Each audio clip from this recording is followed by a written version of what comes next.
Assalamualaikum warahmatullahi wabarakatuh. Halo teman-teman, video kali ini tentang perbankan syariah di Universitas Dian Nusantara dengan dosen pengampu Dr. Purwani Puji Utami se-MPD. Tema kali ini adalah jenis-jenis pembiayaan bank syariah. Perkenalkan kami dari kelompok 4 yang beranggota Emma, Mama Wulan dan Felix. Pembiayaan modal kerja syariah adalah pembiayaan jangka pendek yang diberikan kepada perusahaan untuk membiayai kebutuhan modal kerja usahanya berdasarkan prinsip-prinsip syariah. Jangka waktu pembiayaan modal kerja maksimum 1 tahun dan dapat diperpanjang sesuai kebutuhan. Konsep modal kerja mencakup 3 hal yaitu 1. Modal kerja, working capital assets. Modal kerja adalah modal lancar yang dipergunakan untuk mendukung operasional perusahaan sehari-hari sehingga perusahaan mampu dapat beroperasi secara normal dan lancar. 2. Modal kerja bruto, gross working capital. Modal kerja bruto merupakan keseluruhan dari jumlah aktiva lancar current assets. 3. Modal kerja neto, net working capital. Modal kerja neto merupakan kelebihan aktiva lancar atas hutang lancar.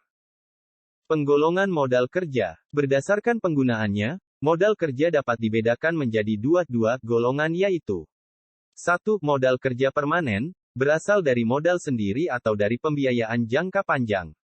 2. Modal kerja seasonal, bersumber dari modal jangka pendek dengan sumber pelunasan dari hasil penjualan barang dagangan, penerimaan hasil tagihan termin atau dari penjualan hasil produksi.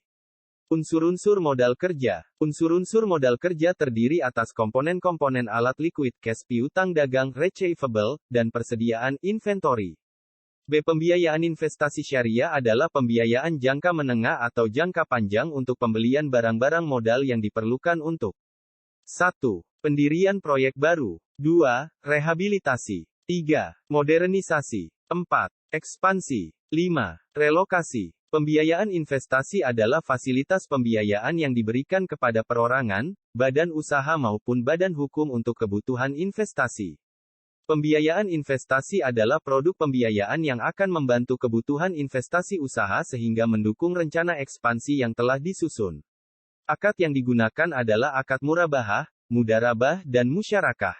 Manfaat dari pembiayaan investasi syariah ini adalah sebagai berikut. 1.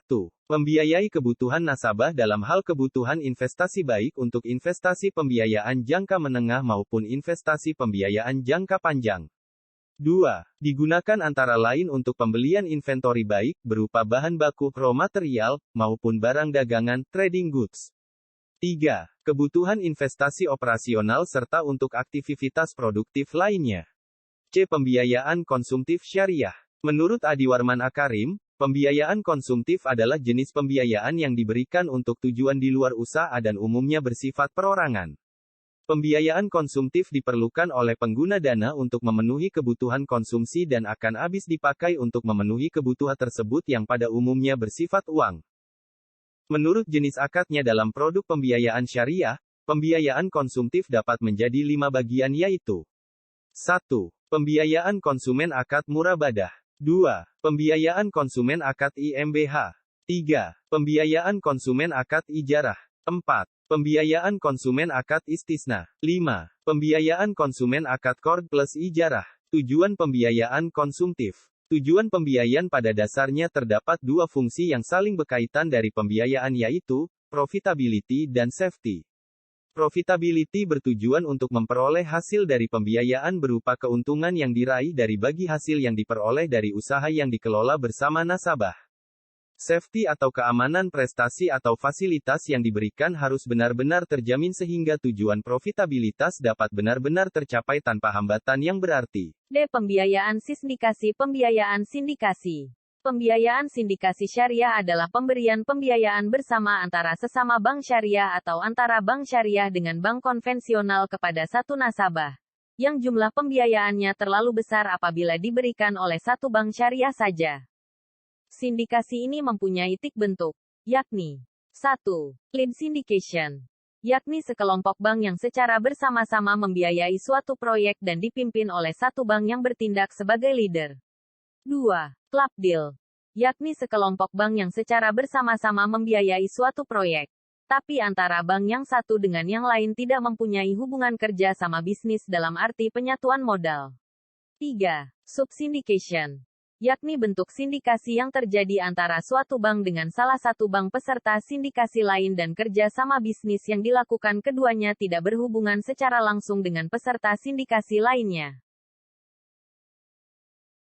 Tujuan, manfaat. 1. Bagi bank syariah. 2. Sebagai salah satu bentuk penyaluran dana. 3. Sebagai sarana berbagi risiko. 4. Meningkatkan kapasitas pembiayaan bank syariah. 5. Memperoleh pendapatan. 6. Bagi nasabah memperoleh pembiayaan dengan jumlah besar yang sulit dibiayai hanya dengan satu bank. Pembiayaan berdasarkan takeover. Pengertian takeover itu sendiri sama dengan pengalihan hutang yang artinya pemindahan hutang nasabah dari bank konvensional ke bank syariah.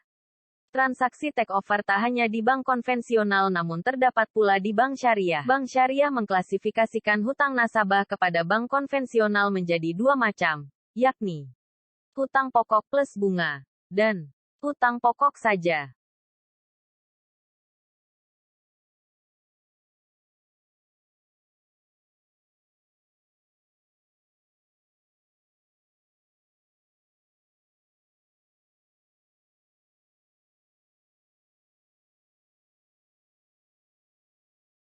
Saya akhiri. Wassalamualaikum warahmatullahi wabarakatuh. Terima kasih teman-teman semua.